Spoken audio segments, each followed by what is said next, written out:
নমস্কার বন্ধুরা, আমি কৃষ্ণা কেএস কিচেনে আপনাদের সবাইকে স্বাগত। আজকে আমি আপনাদের সাথে শেয়ার করব ডিম কারি রেসিপি। চলুন দেখে নিই রেসিপিটি কিভাবে বানাবো। আমি 4টে ডিম সেদ্ধ করে খোসা ছাড়িয়ে নিয়েছি। এবার ডিমগুলোকে আমি চারপাশ থেকে ছুরি দিয়ে চিড়ে নেব, যাতে তেল মশলাগুলো ডিমের মধ্যে ভালোভাবে ঢুকে যায়।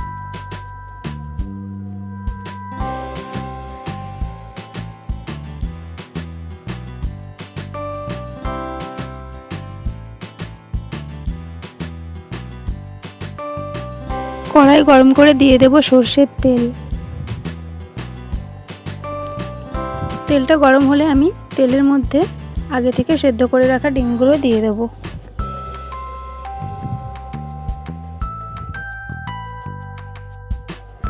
ডিমের মধ্যে দিয়ে দেব হাফ চামচ নুন আর হাফ চামচ হলুদ গুঁড়ো দিয়ে আমি ডিমগুলোকে ভেজে নেব।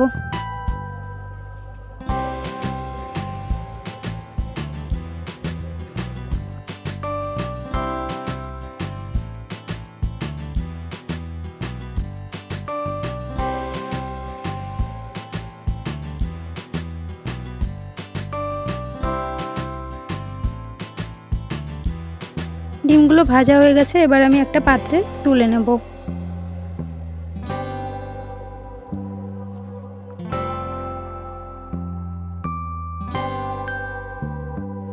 তারপর আমি ওই তেলের মধ্যে দিয়ে দেব 4টে এলাচ, 2 টুকরো দারচিনি, ছোট চামচের 1 চামচ জিরে আর 2টো তেজপাতা। তারপর দিয়ে দেব তেলের মধ্যে আমি পেঁয়াজ কুচি,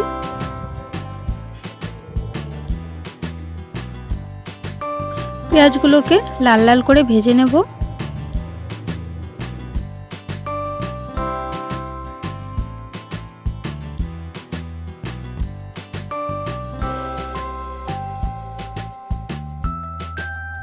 পেঁয়াজগুলোকে আমি লাল লাল করে ভেজে নিয়েছি। এবার আমি এর মধ্যে দিয়ে দেব 1 টেবিল চামচ আদা রসুন বাটা।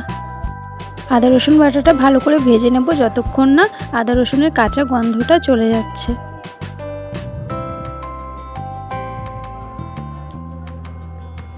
আমি মশলাগুলোকে ভালো করে ভেজে নিয়েছি।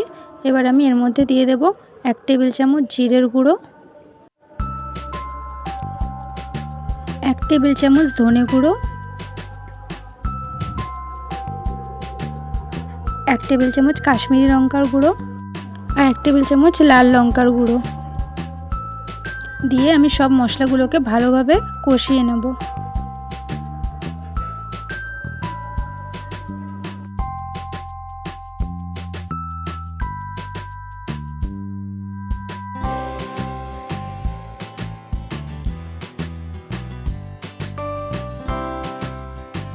আমার মশলাগুলোকে ভালো করে কষানো হয়ে গেছে। এবার আমি এর মধ্যে দিয়ে দেব একটা মাঝারি সাইজের টমেটো কুচি। টমেটো কুচিগুলোকে আমি ভালো করে বাকি মশলার সাথে ভেজে নেব।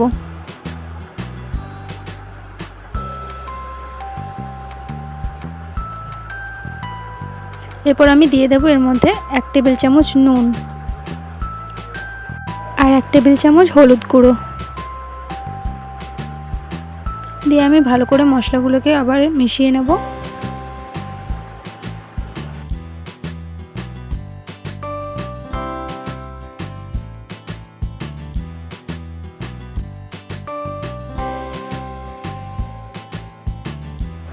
আমার মশলাগুলোকে ভালোভাবে কষানো হয়ে গেছে। এবার আমি এর মধ্যে দিয়ে দেব পরিমাণ মতো জল। জলটা দেওয়ার পরে আমি আরেকটু ভালো করে মিশিয়ে নেব।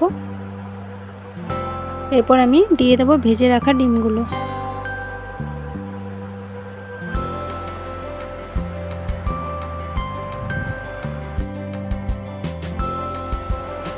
দিয়ে দেব 2টো কাঁচা লঙ্কা।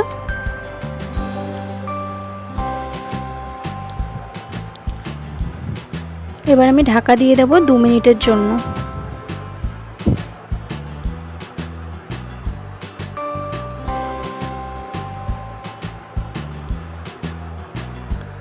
2 মিনিট হয়ে গেছে, আমি ঢাকনাটা সরিয়ে নিলাম। দেখুন রেডি আমাদের ডিম কারি।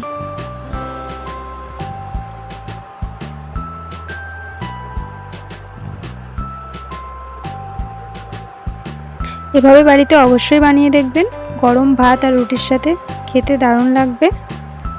এবার আমি একটা পাত্রে নামিয়ে নেব।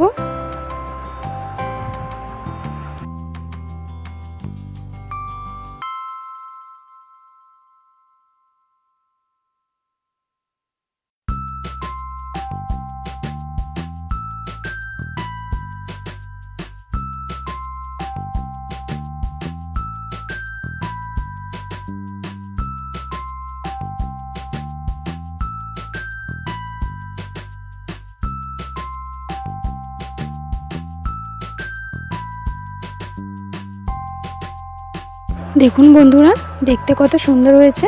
আমার এই রেসিপিটি যদি আপনাদের ভালো লেগে থাকে অবশ্যই লাইক, কমেন্ট, শেয়ার করবেন এবং আমার চ্যানেলটি সাবস্ক্রাইব করে দেবেন।